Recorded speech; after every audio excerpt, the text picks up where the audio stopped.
ክቡር አቶ ደስታ ሌዳሞ የሲዳማ ብሔራዊ ክልላዊ መንግስት ርዕሰ መስተዳድር፣ የተከበሩ ወይዘሮ ፋንታይ ከበደ የሲዳማ ብሔራዊ ክልላዊ መንግስት ምክር ቤት አፈ ጉባኤ፣ የተከበሩ አቶ አብርሃም ማርሻሎ የብልጽግና ፓርቲ ቅርንጫፍ ጽሕፈት ቤት ኃላፊ፣ ክቡር አቶ በየነ ባራሳ የሲዳማ ብሔራዊ ክልላዊ መንግስት ምክትል ርዕሰ መስተዳድርና የትምህርት ቢሮ ኃላፊ፣ የተከበራችሁ የሲዳማ ሀገር ሽማግሌዎች፣ የሃይማኖት አባቶች፣ የክልል የከተማ አስተዳደርና የዞን አመራሮች፣ ጥሪ የተደረገላችሁ እንግዶች፣ ሁላችሁም እንደየ ማዕረጋችሁ እንኳን ደስ ያላችሁ፣ እንኳን አደረሰን፣ እንኳን አደረሳችሁ ማለት እፈልጋለሁ።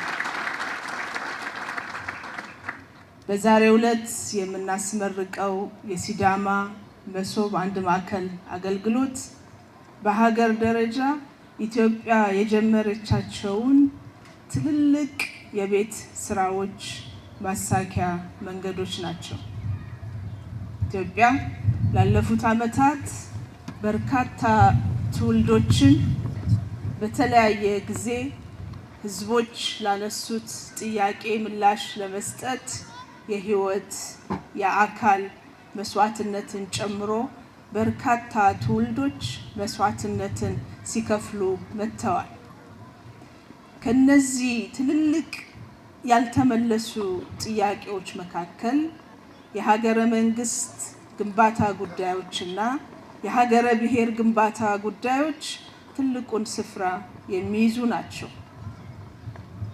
ፓርቲያችን ብልጽግና ላለፉት ዓመታት በመሪያችን በፕሬዝዳንታችን ክቡር ጠቅላይ ሚኒስትር አማካይነት እንደዚሁም መንግስት በመንግስታዊ ሚናው መገለጫነት ያልተሞከሩ ያልተደፈሩ ጥያቄዎችን ፊት ለፊት ተጋፍጦ እነዚህን ጥያቄዎች ከመመለስ ባሻገር ለነገ ትውልድ የምናሳድረው የቤት ስራ መኖር የለበትም ተብሎ ከተመለሱ ወይም ለመመለስ ከተጀመሩ ስራዎች አንዱ የሀገረ መንግስት ግንባታ ጉዳይ ነው።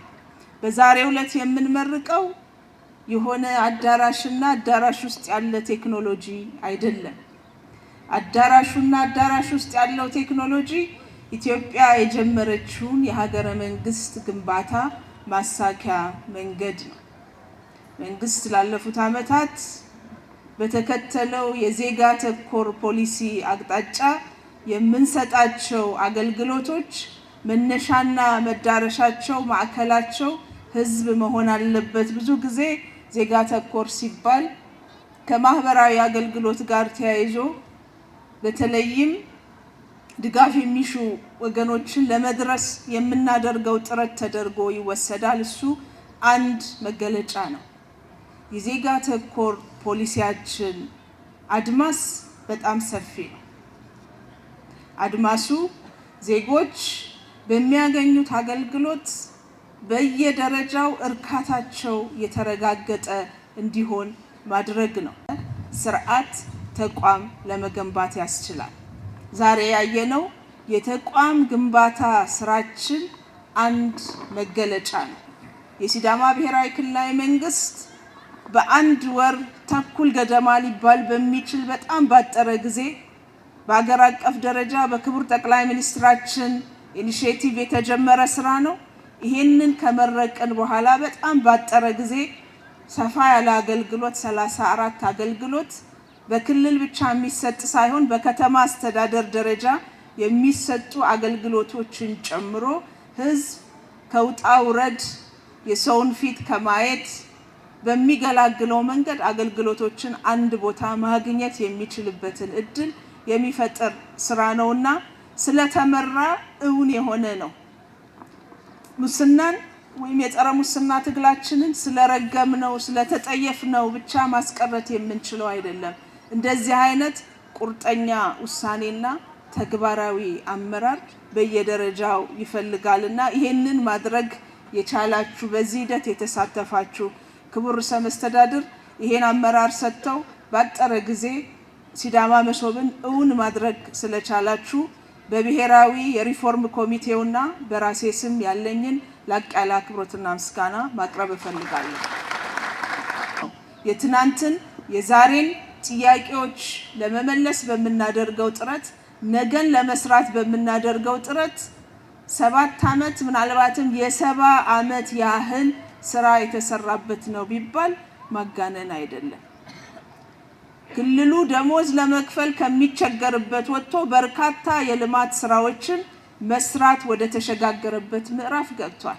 የትምህርት መሰረተ ልማቶች፣ የስራ ማዕከላት እኔ በማቀው በርካታ የስራ እድል በሀገር ውስጥም በውጭም። ነገር ግን ኢትዮጵያ እንደ ሀገር የወጣት ሀገር ናት። እንደ ክልል ደግሞ የሲዳማ ክልል በርከት ያለ የወጣት ኃይል ያለው ክልል ነው።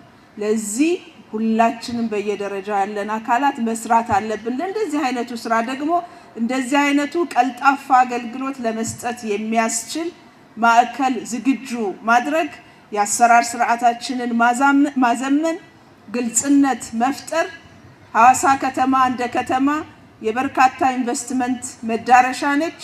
የተዘጋጀ አገልግሎት መስጠት የሚችል ሲቪል ሰርቫንት ያለበት ከተማ እንዲሆን ለማድረግ አይነተኛ ምቹ ሁኔታ የሚፈጥር ስለሆነ የተጀመረው አገልግሎት ይበልጥ ተጠናክሮ መቀጠል ያለበት፣ ክልሉ ያካሄዳቸው ያላቸውን የልማት እንቅስቃሴዎች በልማቱ የተገኙ አዎንታዊ ውጤቶችና ስኬቶች በመልካም አስተዳደር እንዲደገሙ ለማድረግ የዛሬው ለምረቃ በዓል የበቃው ብሔራዊ የማንሰራራት ምልክታችን ከሆኑት ጉዳዮች ውስጥ አንዱ የሆነው የሲዳማ መሶብ የአንድ ማዕከል አገልግሎት ነውና አገልግሎት አሰጣጡን ይበልጥ አዘምነን አጠናክረን መሄድ ከቻልን ይሄ በሁሉም የኢትዮጵያ አካባቢ የተስፋፋ ያለ ፕሮግራም ስለሆነ ክቡር ጠቅላይ ሚኒስትራችን የቅርብ አመራር እየሰጡበት በአጭር ጊዜ የተጠናቀቀ ነው በሀገር ደረጃ።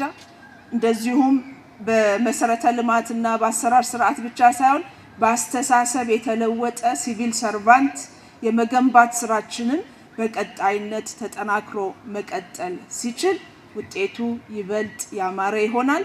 ይሄን ያሳካችሁ የመራችሁ ያስተባበራችሁ በሙሉ በድጋሚ ምስጋናዬ ይድረሳችሁ ማለት እፈልጋለሁ። ገለቴሞ